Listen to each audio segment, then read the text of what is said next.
સર્વ સાક્ષી સ્વરૂપ મહાદેવનું જે ધ્યાન કરે છે, ભગવાન શિવનું જે પૂજન કરે છે તે તો ધન્ય છે જ. પણ એવું કહ્યું, કોણ શિવનું ધ્યાન નથી કરતા, કોણ મહાદેવનું અર્ચન નથી કરતા, કોણ મહાદેવનું પૂજન નથી કરતા? તો કહ્યું મૂર્ખ કુર્વંતી. જે મૂર્ખ માણસો છે ભગવાન શિવનું ધ્યાન નથી કરતા, મૂર્ખ માણસો ભગવાન શિવનું અર્ચન નથી કરતા, મૂર્ખ માણસો શિવજીનું સ્મરણ નથી કરતા. અને જે કોઈ શિવનું સ્મરણ નથી કરતા તેની કોઈ દી ગતિ નથી થતી, એમની કોઈ દી સદગતિ નથી થતી. આવું ભગવાન વ્યાસે કહ્યું છે કે જે કોઈ, તેથી હું ગર્જના કરીને કહું છું, કોઈ પણ પરંપરામાં આપો, કોઈ પણ વિચારધારામાં આપ સંકળાયેલા હો, કોઈ પણ સંપ્રદાયમાં આપ હો, પણ મૂળમાં ભગવાન શિવ છે એ વસ્તુને યાદ રાખવી જોઈએ. આ શ્લોક ભગવાન વ્યાસજીએ ગાયો છે. ન પશ્યન્તિ મહાદેવં સર્વ સાક્ષિણમીશ્વરમ એતદ એવ ન કુર્વન્તિ મૂર્ખઃ શંકર. જે મૂર્ખ લોકો શિવનું પૂજન નથી કરતા તેની કોઈ ગતિ નથી થતી, તેની સદગતિ નથી થતી. આવું ભગવાન વ્યાસજીએ શિવ મહાપડા ગ્રંથના પ્રારંભમાં કહ્યું છે. બહુ સુંદર વાત છે. શિવ પૂજાના તત્પર રહેનારો મનુષ્ય, પરમ શિવ ભક્ત મનુષ્ય, હે મુનિઓ, પોતાના જીવનને સાર્થક કરે છે. અને ભગવાન શિવ સુધી પહોંચવા માટે 3 પરંપરાઓ છે. એક તો ભગવાન મહાદેવના નિરાકાર લિંગ સ્વરૂપની પૂજા, બીજી પરંપરા છે રુદ્ર જાપ, ત્રીજી પરંપરા છે પંચાક્ષર મંત્રનો જાપ. ત્રિપરંપરા દ્વારા મનુષ્ય તાપત્રય હરમ અને મુક્તિને પ્રાપ્ત થાય છે. કેટલી સુંદર વાતો કરી છે.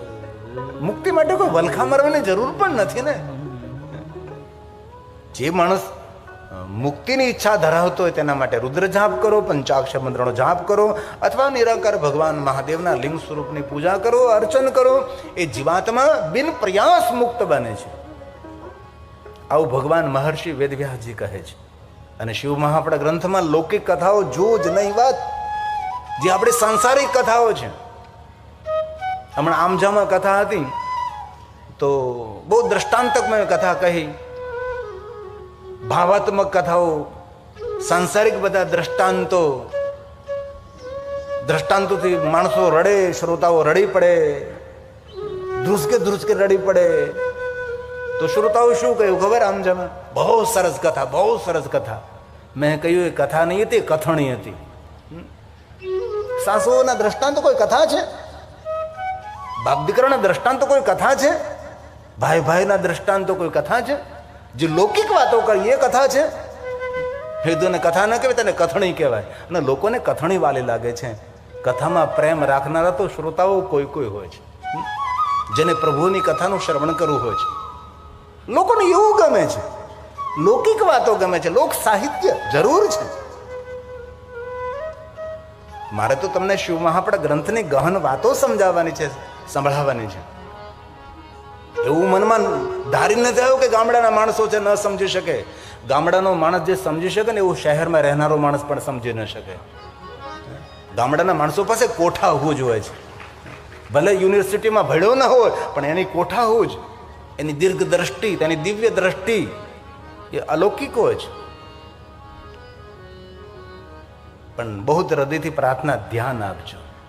મુક્તિદમ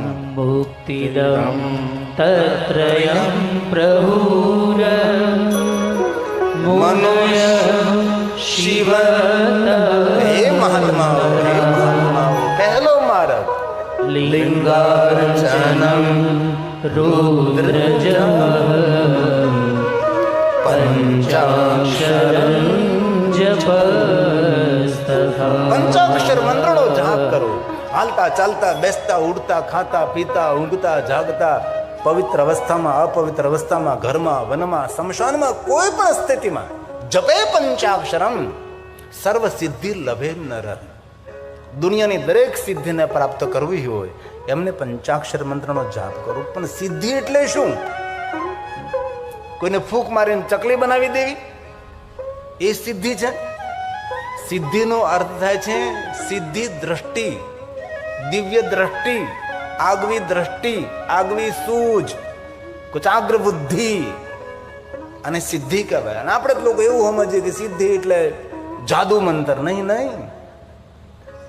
શ્રદ્ધા અને વિશ્વાસનો વાત અલગ છે, બાકી જાદુ વસ્તુ અલગ છે. લોકો એની પાછળ દોડે છે. સિદ્ધિનો અર્થ થાય છે દૂર દ્રષ્ટિ, દીર્ઘ દ્રષ્ટિ, દિવ્ય દ્રષ્ટિ. ભગવાન મહર્ષિ વેદવ્યાસ કહે છે સતત પ્રયત્ન પૂર્વક મહાદેવને જે શુભ કથાનું શ્રવણ કરે છે. ધ્યાન દીजिए और हृदय में एक बात याद रखिए कि कथा कोई वार्ता नहीं, कथा व्रत છે.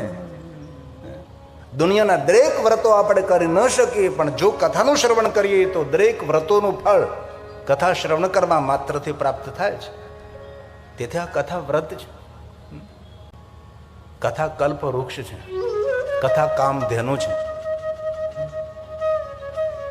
ચરિત્રમ દેવ દિવસ્ય મહાદેવસ્ય અપારમ પરમોદારમ ચતુર્વર્ગસ્ય સાધનમ.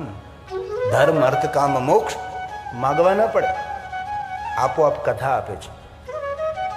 તેથી શિવ મહાપ્રદ ગ્રંથમાં કહ્યું સતત પ્રયત્ન પૂર્વક મહાદેવજીની શુભ કથાનું જે શ્રવણ કરે છે, જે સાંભળે છે, હે બ્રાહ્મણો, શિવ પ્રત્યે જે પ્રેમ ધરાવે છે એવી બુદ્ધિ ધરાવનારો માણસ ભગવાન શિવના સાનિધ્યને પ્રાપ્ત કરી શકે છે. પોતાની કામના, મનોકામનાની પૂર્તિ કરી શકે છે.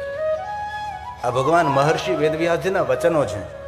શ્લોક એટલા માટે હું બોલું છું, હું કોઈ કાલ્પનિક વાત તમને નથી કહેવા માંગતો. જે ભગવાન મહર્ષિ વેદવ્યાસજીએ કહ્યું છે એ આપની સમક્ષ હું કહેવાનો પ્રયાસ કરું છું. અઘરું જરૂર લાગે છે, પણ સમજવું બહુ જરૂરી છે. વિદ્યાર્થી ભણતો એને અઘરો વિષય પકડે જ નહીં તો સફળ કેવી રીતે થઈ શકે? એ ક્લાસ 1 ઓફિસર કેવી રીતે બની શકે? જો ભાગતો ફરે કે અઘરો વિષય છે, ભાઈ અમારાથી નહીં થાય, તેના જીવનમાં મોટી સફળતા ન મળે ને. સહેલું સહેલું પકડવાથી કાંઈ ન થાય. કોઈ પણ ક્ષેત્રમાં સફળ થવું હોય તો મોટા મોટા સાહસ કરવા પડે છે, મોટું રિસ્ક લેવું પડે છે, ત્યારે માણસ કોઈ પણ ક્ષેત્રમાં સફળતાને પ્રાપ્ત કરી શકે છે. તેથી ભગવાને કહ્યું છે જે કોઈ આ કથાનું શ્રવણ કરે છે, શૃણુ શૃણુયનેન સતતમ સતતમ મહાદેવ કથા શુભ કરનારી, મંગલ કરનારી, મનોકામનાને પૂર્ણ કરનારી ભગવાન મહાદેવની કથા છે. બુદ્ધિને શુદ્ધ કરનારી અને જીવનના કાર્યોને સિદ્ધ કરનારી આ ભગવાન મહાદેવની કથા છે. શિવ બુદ્ધિ કુરુ પ્રિયા શૈવેષુ સતતમ દ્વિજા શૈવેષુ સતતમ દ્વિજા. બહુ સુંદર વાત કરી છે. સંસારને તરવાનો ઉપાય શંકર ભગવાનનું પૂજન એ શ્રેષ્ઠ ઉપાય છે. ભગવાન મહાદેવ પ્રતિ ભાવ, ભગવાન શિવજીનું અર્ચન, ભગવાન શિવજીનું દર્શન મનુષ્ય ભવ પાર તરી શકે છે. સંસાર તરણો પાર. સાગરને તરવા માટે તો મોટા મોટા જહાજો હોય છે, 7 સમંદર તમે તરી શકો છો, પણ મોટામાં મોટો જો સમંદર હોય તો જીવન સમંદર છે. તો સંસાર સાગરમાંથી જેને તરવું હોય તેના માટે આ ઉપાય છે. ભગવાન શિવની કથાનું શ્રવણ કરવું, મહાદેવનું પૂજન કરવું, શિવજીનું સ્મરણ કરવું, ભગવાન શંકરજીને યાદ કરવા. ધ્યાન દીजिए. સંસાર તરણો પાય શંકર શિવ પૂજન. ભગવાન શિવનું પૂજન કરો, મહાદેવનું અર્ચન કરો. અનેક એવા શિવ ભક્તોને મેં જોયા છે કે મહાદેવના પૂજન વગર મુખમાં જળ ન મૂકે, ભગવાન શિવની પૂજા વગર મુખમાં અન્ન ન મૂકે. આવા મહાદેવના ભક્તો આ ધરતી પર અત્યારે પણ વર્તમાનમાં છે. કોઈ પણ કાર્યનો પ્રારંભ કરે, મહાદેવનું દર્શન કરે, મહાદેવનું પૂજન કરે છે, શિવનું સ્મરણ કરે છે. આંખ ખુલે મહાદેવને યાદ કરે છે, નિંદ્રા ખુલે શિવને યાદ કરે છે. જો આ શિવ કથા છે એટલે હું શિવજીનો મહિમા સમજાવીશ. અન્ય બીજી કોઈ અપેક્ષાઓ નહીં રાખતા. અને સદગુરુનું સાનિધ્ય છે અને ભગવાન શંકર જગદગુરુ તો છે જ, અને ભગવાન શંકર તો ત્રિભુવન ગુરુ છે. દેવતાઓનો ગુરુ બૃહસ્પતિ દેવ છે, અને બૃહસ્પતિનો ગુરુ શિવ છે. અને આપણે આ સદગુરુની છત્ર છાયામાં મહાદેવની કથા સાંભળવાનો અવસર મળ્યો છે. સદગુરુ પરંપરા છે. તો બહુ સુંદર વાત કરી છે, જેને ભવ પાર થવું હોય તેના માટે જ. શિવ પૂજનમ શંકરમ સંસાર તરણોપાય. સંસાર તરણોપાય. એક એક શ્લોક મહાદેવનું આરાધન છે. એક એક શ્લોક આપણને પુણ્ય આપે છે. એક એક શ્લોક પાપમાંથી મુક્ત કરે એમ નહીં, એ ખોટી વાત છે. ઘણા માણસો એમ કે કથા સાંભળવાથી પાપમાંથી મુક્તિ મળે. હું આપણે પાપિયા છીએ? આપણે જાતને શા માટે આપણે પાપી કહીએ ભાઈ? કથા સાંભળવાથી પાપમાંથી મુક્તિ તો મળે ન મળે, કથા સાંભળવાથી પુણ્ય મળે છે. અને જે માણસમાં પાપ હોય ને એને કથા સાંભળવાનો વિચાર પણ ન આવે. કથા શ્રવણ કરવાનો દિવ્ય વિચાર એ પણ એક પુણ્યનું ફલ છે. જેની પાસે પુણ્ય ન હોય તેને સારા વિચારો પણ ન આવે, સારો માર્ગ પણ ન દેખાય, કથા શ્રવણ કરવાનો અવસર પણ તેમને મળે ન મળે. જેની પાસે પુણ્ય નથી, જે કાંઈ આપણે અત્યારે 3-3 કલાક બેસીએ છીએ, આપણે પુણ્યનું કોઈ ફલ છે એટલે કથાનું શ્રવણ કરી રહ્યા છે. તો ભગવાન વ્યાસ બોલે છે, સંસાર તરણોપાય શંકરસ્યૈવ પૂજનમ. શિવની પૂજા કરો. તતસ્ત્વં સર્વભાવેન શિવં પૂજય શંકરમ. શિવં પૂજય શંકરમ. કેટલી સુંદર વાત કરી છે. હવે ભગવાન વ્યાસજી ખુલાસો કરે છે. હું બંને માટે કરું છું, કહું છું, નર માટે પણ કહું છું, નારીઓ માટે પણ કહું છું. આ સ્પષ્ટતા કરી છે કે કોઈ એવું નારી એવું ન સમજે કે જે કાંઈ કહેવાય છે એ પુરુષો માટે કહેવાય છે. તેથી ભગવાન વ્યાસે કહ્યું કે જે કાંઈ હું કહી રહ્યો છું એ દરેકે અનુસરણ કરવાનું છે. નરો ભવતુ વા નારી. નર હોય કે નારી હોય, સૌને માટે હું કહું છું, કોઈ એક જાતિ માટે નથી કહેતો. હવે ભગવાન વ્યાસજીએ સ્પષ્ટતા કરી છે. પુરુષ હોય કે નારી હોય, દરેકે ભગવાન મહાદેવજીનું સદાશિવજીનું પૂજન કરવું જોઈએ. જે કોઈ શિવજીનું પૂજન કરે છે એમને ધર્મ, અર્થ, કામ અને મોક્ષની પ્રાપ્તિ થશે, પરમ મુક્તિ તેને ઉપલબ્ધિ થશે. તેથી ભગવાન મહર્ષિ વ્યાસજીએ સ્પષ્ટતા કરી છે. સુનિએ જરા. નરો ભવતુ વા નારી મામભ્યર્ચે સદા શિવં ધર્માર્થં ચ કામં ચ પ્રાપ્ય મુક્તિં ચ વિંદતિ. પ્રાપ્ય મુક્તિં ચ વિંદતિ. તો આ કથા પ્રયાગ તીર્થની અંદર સૂત પુરાણે ગાય છે. અને પ્રયાગ તીર્થ કોઈ સામાન્ય તીર્થ નથી. દરેક તીર્થોનો રાજા છે અને ચક્રવર્તી રાજા છે. માધવ વેણી, વેણી માધવ જેના સખા છે, જેના મિત્ર છે. પ્રયાગ તીર્થની અદ્ભુત મહિમા છે. ક્યારેક અવસર મળે તો જરૂર પ્રયાગ તીર્થની યાત્રા કરવી જોઈએ.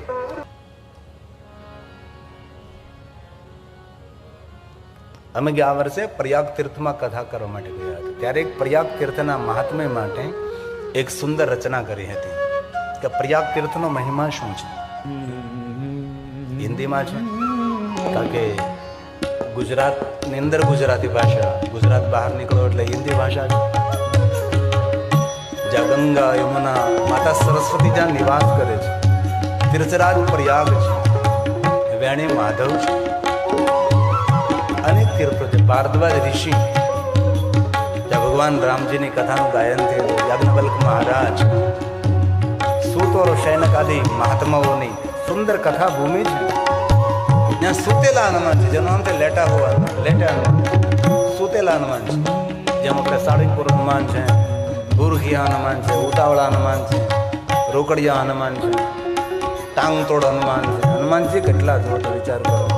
એક ગામમાં કથા ટાંગ તોડ હનુમાન. મેં કીધું સરસ, ટાંગ તોડ. આવા અનેક હનુમાનજીના નામો છે. તો प्रयाग तीर्थ में लेटे हुए हनुमान जी, 1 मिनट के लिए प्रयाग तीर्थ को याद करें भाव से और आदर के साथ.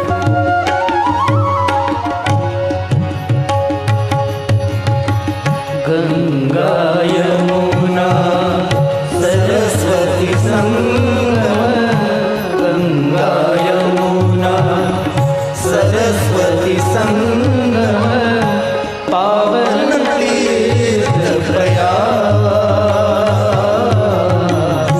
पावन तीर्थ प्रयाग. गंगा यमुना सरस्वती संगम, गंगा यमुना सरस्वती संगम, पावन तीर्थ प्रयाग, पावन तीर्थ प्रयाग. तीर्थराज की महिमा न्यारी, तीर्थराज की महिमा न्यारी, ब्रह्मलोक का, ब्रह्मलोक का पावन तीर्थ प्रयाग, पावन तीर्थ प्रयाग. વેદવ્યાસજીએ એક શ્લોકમાં 3 દેવતાઓની વંદના કરી છે.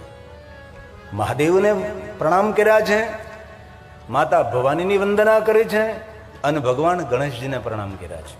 એક શ્લોકમાં 3 દેવતાઓને પ્રણામ કરી અને હવે કથાની અંદર પ્રવેશ કરીએ છીએ. આપણે પણ 3 દેવતાઓને વંદન કરવા જોઈએ ને, કારણ કે વ્યાસ પરંપરા છે.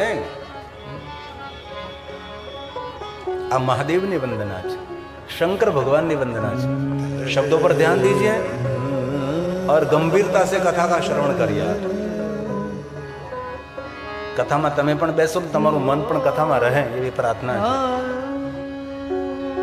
आ शिव महापुराण ग्रंथ कोई सरल विषय नहीं, बहुत कठिन विषय है. તેથી મનને શાંત કરી સંપૂર્ણ બધી જ ચેતનાઓને સંકેલી અને સંપૂર્ણ કથામાં સમર્પિત બનીને ભગવાન મહાદેવની કથા આપ સાંભળો. ભગવાન વ્યાસ બોલે છે, જગત પીતરમ શંભો. ભગવાન શિવને પ્રણામ કર્યા છે. કઈ રીતે પ્રણામ કર્યા છે? હવે ભગવાન મહાદેવના તો 1000 નામ છે. આપણે શિવ મહાપુરાણ ગ્રંથની અંદર શિવજીના 1000 નામ. તામિલ ગ્રંથોમાં ભગવાન મહાદેવના 10,000 નામ છે. તો પ્રશ્ન એ થાય કે ભગવાન મહાદેવના 1000 નામોમાંથી આ ભગવાન મહર્ષિ વેદવ્યાસજીએ શંભુ નામ શા માટે પસંદ કર્યું છે? ભગવાન મહાદેવના 1000 નામો શ્રી હરિ ભગવાન વિષ્ણુજીના મુખમાંથી પ્રગટ થયા. સહસ્ત્ર કમલ મેં હો રહે ધારી કે નહીં પ્રેક્ષા તબહી પુરારી. એક કમલ પ્રભુ રાખે જોઈ, કમલ નયન પૂજ ન સહસ હોય. 1000 કમળોથી ભગવાન વિષ્ણુજી મહાદેવનું પૂજન કરે. એક એક નામ બોલે કે કમલ મહાદેવને અર્પણ કરે છે. કઠિન ભક્તિ, કઠિન ભક્તિ, કઠિન ભક્તિ દેખી પ્રભુ શંકર ભયે પ્રસન્ન બી ઈચ્છિત વર. વિષ્ણુ ભગવાનની આવી કઠિન ભક્તિ જોઈ અને જે મનમાં ઈચ્છા હોય એ બધા જ વરદાનો ભગવાન વિષ્ણુજીને મહાદેવે આપ્યા છે. ત્રણયામ રક્ષાય ત્રિપુર હર જાગૃતિ ચકતા. વિષ્ણુ ભગવાનને ચક્ર આપ્યું છે જગતની રક્ષા અર્થ. અને મહાદેવ એક એવા દેવ છે, શાસ્ત્ર વિદ્યા પણ આપે અને શસ્ત્ર વિદ્યા પણ આપે. તો વિદ્યાર્થી ઉપાસના કરે તો વિદ્યા મળે છે. વિદ્યાર્થી લભતે વિદ્યા, ધનાર્થે લભતા ધનમ, પુત્રાંત લભતે પુત્રાન, મોક્ષાંત લભતે ગતિમ. જેના મનમાં જે ઈચ્છા હોય બધી જ ઈચ્છાઓની પૂર્તિ કરનારા ભગવાન શંકર છે. વિશ્વના કોઈ દેવતાઓ ના આપી શકે, મારા મહાદેવ આપી શકે છે. ભગવાન શિવ માટે કોઈ અસંભવ શબ્દ નથી. સંભવે નહીં સરખા એ શિવ છે, એ મહાદેવ છે. ધન નિર્ધન કો દેત સદાઈ, જો કોઈ ઝાંસે હો ફલ પાહી. જેના મનમાં જે ઈચ્છા હોય એ મહાદેવ આપી શકે છે. અરે કોઈ દંપતીની સંતાન હોય, ઇધર ઉધર ભટકવાની જરૂર નથી, મહાદેવની પાસે જાઓ. પુત્ર હિનકર ઈચ્છા કોઈ નિશે શિવ પ્રસાદથી હોય. શંકરજી મનોકામના ઈચ્છા પૂર્તિ કરી શકે છે. ખબર નહીં આપણે તો ક્યાં ક્યાં ભટકતા રહીએ છીએ. કોઈ દંપતીની સંતાન હોય તેને કોઈ જગ્યાએ ભટકવું ન જોઈ. તમારું મનની કામના પૂર્ણ કરવા માટે તમારા ગામનો મહાદેવ તમારી રાહ જોવે છે. એકવાર તો મારી પાસે આવો, એકવાર તો મારા સુધી પહોંચો. એ શિવ છે. અને જીવનનું કોઈ મોટામાં મોટું પાપ કર્મ હોય તો કોઈ માણસ, કોઈ વ્યક્તિને શિવ ભક્તિથી વંચિત કરો. શિવ મહાપડ ગ્રંથમાં કહ્યું, કોઈ મનુષ્યને મહાદેવની ભક્તિથી વંચિત કરો તેનું મૃત્યુ છે, તેની હત્યા છે. અને જીવનનું સંસારનું મોટામાં મોટું કોઈ પુણ્ય કર્મ હોય, મોટામાં મોટું કોઈ સત્કર્મ હોય, એનાથી કોઈ મોટું પુણ્ય કર્મ ન હોય. એવું કોઈ મોટું પુણ્ય કર્મ હોય તો સંસારમાં કોઈ ભટકતો મનુષ્ય હોય એને મહાદેવની ભક્તિનું દાન કરવું, એનાથી મોટું કોઈ પુણ્ય પણ નથી, એનાથી મોટું કોઈ સત્કર્મ પણ નથી. એ મહાદેવ છે, એ ભગવાન શિવ છે. તો પ્રશ્ન એ થાય કે શંભુ નામ શા માટે ભાઈ? કારણ કે સ્વયંભૂ છે, વિભૂ છે, પ્રભુ છે, જગતના રચયિતા છે. જે સ્વયંભૂ છે, જેમના રચયિતા કોઈ નથી. જે સ્વયંભૂ છે, વિભૂ છે, પ્રભુ છે, એટલે શંભુ છે. કેટલી સુંદર શબ્દ પંક્તિ કહે. જગત પીતરમ શંભો. આખા જગતના પિતા છે ભગવાન શિવ. પીતરમ આપણા પૂર્વજ છે, આપણા પિતૃઓ છે. તેથી શિવ મહાપડ ગ્રંથમાં કહ્યું કે મહાદેવનું અર્ચન કરે, મહાદેવનું પૂજન કરે, મહાદેવને જલાભિષેક કરે છે. જે શિવનું સ્મરણ કરે છે તેના પિતૃઓ તૃપ્ત રહે છે. પિતૃને તૃપ્ત કરવા માટે શ્રેષ્ઠ કોઈ ઉપાય હોય તો શિવાર્ચન છે, મહાદેવની સાધના, મહાદેવની ઉપાસના છે. જ્યારે મહાદેવને આપણે જલ ચડાવીએ છીએ ત્યારે સર્વ પિતૃ તૃપ્ત બને છે. આપણે સૌ શિવના સંતાન છે. બ્રહ્માએ નારદને કહ્યું કે નારદ, જે કાંઈ તમારી આંખો દ્વારા દેખાય ને શિવ અને શક્તિનો વિસ્તાર છે. તેથી શિવ અને શક્તિ જગતના માતા પિતા છે, આપણા સૌના માતા પિતા છે. ભગવાન શિવ અને શક્તિ છે. માતા મે પાર્વતી દેવી પિતા દેવ મહેશ્વર. પૂરા જગતના માતા પિતા શિવ છે. અને જે શિવને સ્વીકારતો નથી, આદિ અનાદિ ભગવાનને સ્વીકારતો નથી, તેના માટે જીવન અપૂર્ણ છે, એ જીવનમાં પૂર્ણ નથી. એ શિવ છે. માતા મે પાર્વતી દેવી પિતા દેવો મહેશ્વર. બાંધવા શિવ ભક્તાશ્ચ સ્વદેશો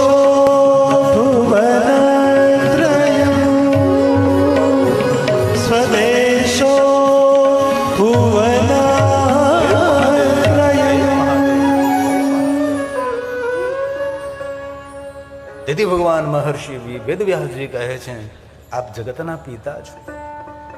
જીવનની તૃપ્તિ માટે, પિતૃઓની સંતુષ્ટિ માટે દરેક મનુષ્યોએ ભગવાન મહાદેવનું અર્ચન પૂજન કરવું જ જોઈએ. શિવના અર્ચન વગર, શિવના પૂજન વગર, શિવના સ્મરણ વગર જગતમાં કોઈને તૃપ્તિ નથી મળતી. જીવને તૃપ્ત કરનારો શિવ છે. તેથી ભગવાન મહર્ષિ વેદવ્યાસજી કહે છે, હું પ્રણામ કરું છું. ભગવાન શિવની વંદના છે. અને જે મહાદેવને વંદન કરે તે સંસારની વેદનાઓમાંથી મુક્ત રહે છે. એ શિવ મહાપડ ગ્રંથ છે. જગત પીતરમ શંભો. જગતો માતરમ શિવા. તત્પુત્રશ્ચ ગણાધીશં. ન ત્વયી તદ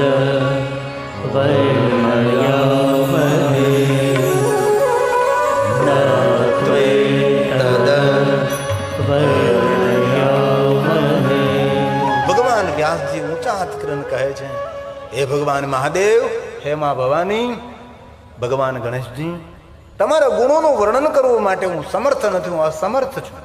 ન તવે તદ વર્ણ્યા મહે, હું ગુણોનો વિસ્તાર કેવી રીતે કરી શકું? આપના ગુણ હું કઈ રીતે ગાઈ શકું? અસિત ગિરી સમમ સ્યાત કજ્જલમ સિંધુ પાત્રે. પુષ્પદંત મહારાજ, માતા શારદા નિરંતર દિવસ ને રાત્રિ આ પુષ્પદંત મહારાજજીના સુંદર શબ્દો છે. અસિત ગિરી સમમ કજ્જલમ સિંધુ પાત્રે. સમુદ્રનું જલ એકત્ર કરી એની શાહી બનાવવામાં, કલ્પવૃક્ષની ડાળે કલમ બનાવવામાં મા શારદા દિવસ અને રાત્રિ લખે તો પણ તદપી તવ ગુણા નામ. અસિત ગિરી સમમ કજ્જલમ સિંધુ પાત્રે. સુરતરુવર શાખા લેખની પત્ર મૂર્વી. પૂરી પૃથ્વી જેવડો કાગળ લેવામાં આવે તો પણ લિખતી યદિ ગૃહીત્વા શારદા સર્વકાલમ તદપી તવ ગુણાના મીશ પારં નયતિ. તદપી તવ ગુણાના મીશ પારં નયતિ. ભગવાન વ્યાસજી કહે છે હું સમર્થ નથી, હું અસમર્થ છું.